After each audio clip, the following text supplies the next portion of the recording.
नमस्कार. तुम्ही WhatsApp use करता का? तुम्ही म्हणाल हा काय प्रश्न आहे? आज सगळेच लोक व्हॉट्सअप यूज करतात. तर तुम्ही हा प्रश्न असा का विचारताय? पण हो, हा व्हॉट्सअप हा एक आपल्याला होत असलेला आजार तर नाही आहे ना? हे तुम्ही कधी चेक करून बघितलंय का? अहो, हा व्हॉट्सअपचा रोग आज आपल्या सगळ्यांना माहिती आहे की बाळ थोडं काही महिन्यांचं झालं तेव्हापासून त्याला जो लागला आहे तो 80-90च्या आजी आजोबांपर्यंतही लागलेला आहे. मग हे व्हॉट्सअप स्टेटस कसं आहे? तुम्हाला म्हणून सांगते की बरेच ठिकाणी असंही व्हॉट्सअप स्टेटस बघितलेलं आहे की एखाद्याची डेथ झाली, त्या डेथचं मी कसा रडलो, कसे रडत होते, म्हणजे दुसऱ्यांची नाही तर घरच्या व्यक्तीची डेथ झाल्यावरही त्याचं शूट करून ते स्टेटसला ठेवलं. याला तुम्ही काय म्हणाल? हे योग्य आहे का?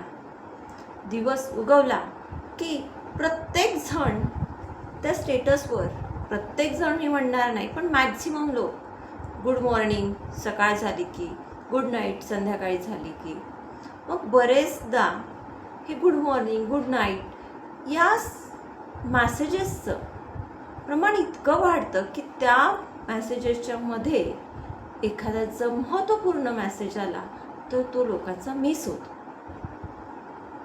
त्यामुळे मी असं म्हणत नाही की तुम्ही गुड मॉर्निंग म्हटलं म्हणजे तुम्ही चुकीचं करताय, पण काय गरज आहे? आज परिस्थिती अशी झाली आहे की आपण सगळ्यांना व्हॉट्सअपवर टाकतो गुड मॉर्निंग आणि समोर सकाळी सकाळी एखादा शेजारचा दिसला तर त्याला गुड मॉर्निंग म्हणत नाही किंवा त्याला नमस्कार राम राम करत नाही. मग तुम्ही खरंच तुम्हाला संबंध टिकवून ठेवण्यासाठी हे गुड मॉर्निंग गुड नाईट टाकता की जस्ट एक फॅड म्हणून टाकता? ही विचार करण्याची गोष्ट आहे. नातं हे व्हॉट्सअपवर चालत नाही तर ते चालतं आपल्या रिअल कम्युनिकेशनमध्ये. व्हॉट्सअप पूर्णपणे चुकीचं आहे असं मी म्हणत नाही, पण आपण या व्हॉट्सअपचा स्टेप बाय स्टेप थोडा विचार करूया, थोडं त्याच्यावर चिंतन मनन करूया. आपण सगळ्यात पहिले जाऊया अगदी छोट्या मुलांकडे. त्या छोट्या मुलांचा जन्म झाल्यावर त्यांना काय मोबाईल आहे काय हे माहीतसुद्धा नसतं, पण आपणच आईवडील त्याचे फोटोज काढून आपल्या स्टेटसला व्हॉट्सअपला ठेवतो आणि हे सगळेच करतात. तर कशासाठी? की मला हे बाळ झालं, मान्य आहे, काढा. तुम्ही एखादा तुमच्या मुलाचा फोटो काढा, मुलीचा फोटो काढा, तुमच्या बाळाचा फोटो काढा आणि तो स्टेटसला ठेवा. काय तुम्हाला आनंद झाला, पण तुमचा तो आनंद दुसऱ्याला आवडतोच असंही नाही. त्याही पलीकडे जाऊन मी म्हणेल की तुम्हाला आवडतं ना, दुसऱ्यांचं सोडून द्या, तुम्ही ठेवा, पण त्याचा एकच फोटो काढा आणि तो एकच ठेवा. त्याचे कंटिन्यू फोटोज काढू नका की मला नाही त्याच्यामुळे मुवमेंट कॅप्चर्स करायचे आहे. त्याच्या मुवमेंट कॅप्चर करता करता ज्या त्या मोबाईलमधून जे हार्मफुल रेस निघतात ते त्याच्या ब्रेनवर, त्याच्या बॉडीवर किती डॅमेज करत आहे याचा विचार तुम्ही केला आहे?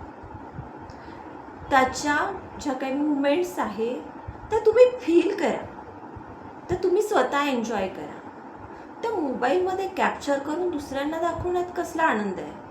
तुम्ही स्वतः एन्जॉय करा की माझं बाळ त्यांनी पलटी मारली etcetera something something what ever. हे झालं छोट्या मुलांचं. मग तो जसा थोडा थोडा मोठा होतो मग त्याला वाटतं की अरे हे काय आहे, याच्यात हलतं बोलतं, म्हणून तोही मग तुमच्या हातातला मोबाईल घ्यायला लागतो आणि ते रेज त्याच्यापर्यंत पोचतात आणि त्या मुलाची आपण आई वडील असूनही स्वतःच आपल्या स्वतःच्या मुलाचं आयुष्य एका बर्बाद होण्याकडे नेत आहे असं मी म्हणेन. कारण ते वेव्स इतके डेंजरस आहे की ते छोट्यांसाठी तर मोठ्यांसाठीच आहे, तर छोट्यांवर त्याचा किती परिणाम होत असेल. दुसरं झालं शालेय विद्यार्थी. शालेय विद्यार्थ्यांना स्कूल्स, स्पेशली याला स्कूल्स जबाबदार आहे की त्यांचा जो काय होमवर्क असतो तो होमवर्क त्यांना आईवडिलांचा एक व्हॉट्सअप ग्रुप म्हणजे पॅरेंट्सचा एक व्हॉट्सअप ग्रुप तयार करून त्याच्यावर पाठवला जातो.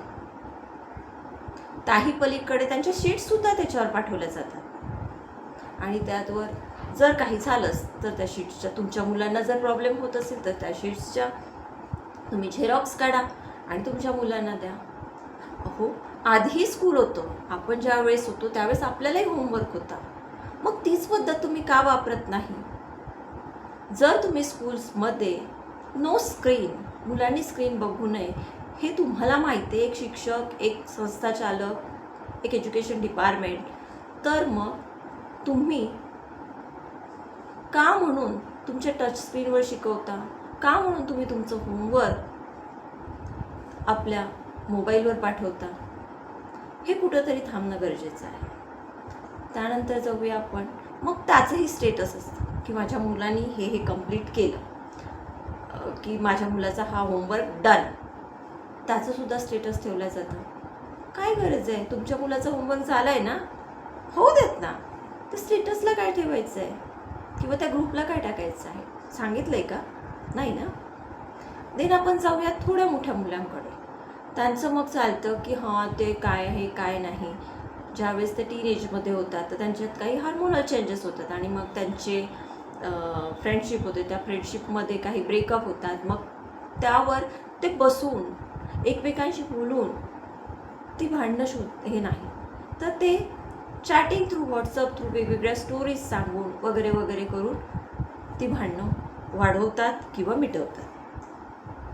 आपण इतकं कमकुवत आहोत का? आपल्या एवढ्यात की आपण आपल्या मित्रासोबत, आपल्या मैत्रिणीसोबत जी आपली मैत्री होती त्याच्यात काही गैरसमज झाल्यामुळे जे प्रॉब्लेम झाले ते आपण समोरासमोर बसून मिटवू शकत नाही, की आपल्याला त्या व्हॉट्सअपची गरज पडते. त्यानंतर स्त्रियांचं किंवा कॉलेज स्टुडंटचं, त्यांनाही तेच. त्यानंतर जर फॅमिलीमध्ये स्त्रियांच्या बाबतीत म्हणा की जेंट्सच्या बाबतीत म्हणा, म्हणजे मेल फिमेल दोघांच्याही बाबतीत शीतयुद्ध सुरू असते. कशा प्रकारे? तर त्या स्टेटसच्या प्रकारे. असे काही सुविचार त्यात लिहिले जातात किंवा असे काही विचार त्याच्यात लिहिले जातात की ते टोमणे असतात. कारण काय? समोर टोमणा मारायची हिंमत नाही, मग त्या थ्रू ते टोमणे मारले जातात आणि ज्याला बसायचा त्याला तो व्यवस्थित कळतोही. पण काय गरज आहे? तुम्हाला ज्या व्यक्तीला टोमणा मारायचा आहे त्या व्यक्तीला तुम्ही मारा, पण तुम्ही टोमणा मारतायत हे सगळं जगाला का सांगता? तुमचं आणि त्या व्यक्तीचं पटत नाही हे तुम्ही का जग जाहीर करता? तुम्हाला देण्याचा संदेश तुम्ही स्वतः डायरेक्टली का पोहोचू शकत नाही? तेवढी तुमच्यात हिंमत नाही का? त्यानंतरचे असतात की आज काय स्वयंपाक केला, आज काय नवीन डिश केली, या सगळ्या गोष्टींचे स्टेटस टाकायचे की आज आम्ही हे बनवलंय, आज आम्ही ते बनवलं. अरे तुम्ही काहीही बनवा, कुणाला का सांगता? तुमचं तुमचं खाणं एन्जॉय करा, छान नवीन पदार्थ बनवा, छान एन्जॉय करा. का म्हणून स्टेटसला टाका? त्यामुळे तुमची प्रत्येक गोष्ट, जे काही आपलं नेटवर्क आहे, इंटरनेट आहे, गुगल आहे, ते सगळं सेव्ह करून ठेवतं आणि आपला धोका वाढतो. लहान मुलांचे फोटो टाकू नका, बॅन केलेले आहेत, तरीही आपण टाकतो. काही होत नाही, आपल्यासोबत होणार आहे का? आपल्या अरे काय सांगायचं की नेक्स्ट टाइम आपला पण असू शकतो, होऊ नये पण नेक्स्ट आपणही असू शकतो. आणि आजी आप्पांचं तर विचारूच नका, त्यांचं सुरू असतं देवधर्म, एखाद्या विशिष्ट देवाची भक्ती, विशिष्ट समुदायाची भक्ती लोक करतात आणि त्यातून त्यांचे तेच मॅसेज सुरू असतात. पण तुम्ही ते मॅसेज टाकताना अदर धर्माच्या लोकांना किंवा अदर पंथाच्या लोकांना दुखवत तर नाही आहे ना इनडायरेक्टली? याचाही थोडा विचार करा.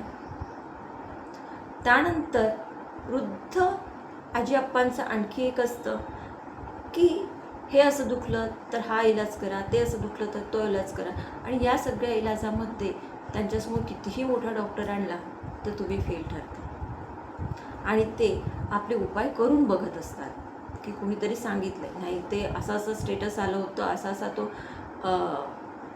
व्हिडिओ आला होता, रील आला होता, त्यात असं असं सांगितलं होतं की अशी एक्सरसाइज आल्याने तुमचं कंबर बरं होतं. अरे पण तुम्हाला एक्झॅक्टली तुमची कंबर का दुखती आहे, तुमचे पाय का दुखत आहे, हे तुम्हाला माहिती आहे का? नाही ना. किंवा जो रील ज्याने बनवला आहे त्याला तुमचं एक्झॅक्टली माहिती आहे का की तुमचं वेट किती आहे, तुमचं एज किती आहे? तो रील चुकीचा आहे असं नाही, पण तो तुमच्यासाठी योग्य आहे का हे जाणूनही घेणं तेवढंच महत्त्वाचं आहे. मग एक तो स्टेटस ठेवणार, मग त्याचाच डाउनलोड करून दुसरा ठेवणार, तिसरा ठेवणार आणि हे साखळी चालत राहणार. तर स्टेटसचा हा रोग खूप भयानक आहे. स्टेटस नक्की ठेवा, पण ते कुठल्या गोष्टीचं ठेवायचं, किती ठेवायचं याची एक मर्यादा ठेवा. जर खरंच गरज असेल तर नक्की ठेवा.